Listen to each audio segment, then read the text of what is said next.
शाळेतील विद्यार्थी आज छत्रपती शिवाजी महाराज यांच्या जयंतीनिमित्त काही वाक्य बोलू इच्छिते। जाणता शिवाजी राजा असा एकच होऊन गेला, जाणता शिवाजी राजा असा एकच होऊन गेला, इतिहासाच्या पानामध्ये नाव आपले कोरून गेला। अध्यक्ष महोदया, वंदनीय गुरुजन वर्ग आणि माझ्या प्रिय मित्रमैत्रिणींनो, सर्वांना माझा नमस्कार। आज 19 फेब्रुवारी छत्रपती शिवाजी महाराज यांची जयंती। ही जयंती आपण शिवजयंती म्हणून साजरी करत आहोत। छत्रपती शिवाजी महाराज हे रयतेचे लाडके राजा होते।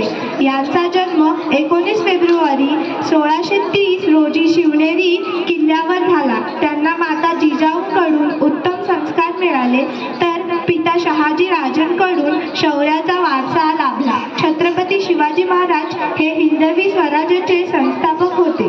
त्यांनी वयाच्या केवळ 15व्या वर्षी आपल्या सवंगड्यांसोबत रायरेश्वराच्या मंदिरात स्वराज्य स्थापनाची प्रतिज्ञा घेतली। स्वराज्याची निर्मिती करणे ही खूप अवघड गोष्ट शिवरायांनी साध्य केली। तानाजी मालुसरे, मुरारबाजी देशपांडे, नेताजी पालघर अशी अनेक शूरवीरांनी त्यांना साथ दिली।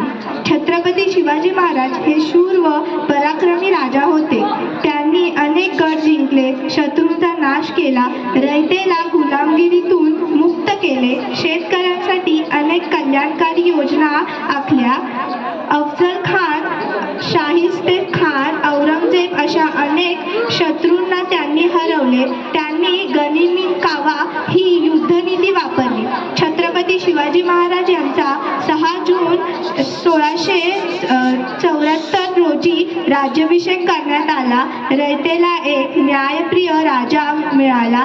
त्यांच्या स्वराज्यात कोणताही भेदभाव नव्हता। त्यांच्या स्वराज्यात प्रत्येक स्त्रीला मान मिळाला, साधू संतांना आदर मिळाला। छत्रपती शिवाजी महाराजांनी नेहमी रयतेच्या सुखाचा विचार केला।